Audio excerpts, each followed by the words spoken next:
Hey everyone, welcome back to Nernie's Kitchen. Today, my son and I decided to make double chocolate chip cookies for his classmates for a party.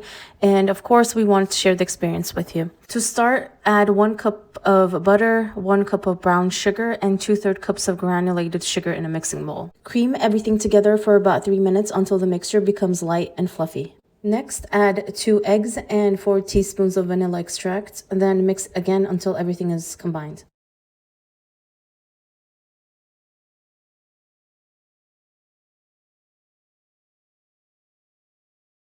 In a separate bowl, whisk together 2 cups of all-purpose flour, 1 teaspoon of baking soda, 1 teaspoon of salt, and 2/3 cups of cocoa powder.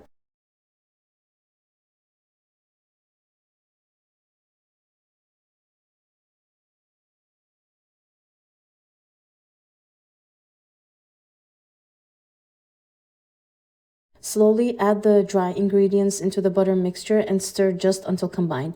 Finally, fold in 1 cup of semi-sweet chocolate chips, making sure they're evenly distributed throughout the dough.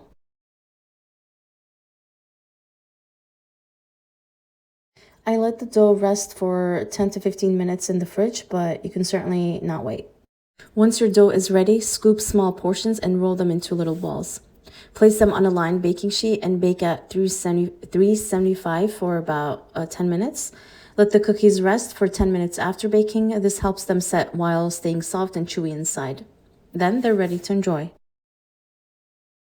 If you enjoyed baking along with us, don't forget to like, comment, and subscribe to Nernie's Kitchen for more family-friendly recipes. Thanks so much for watching, and we'll see you in the next video.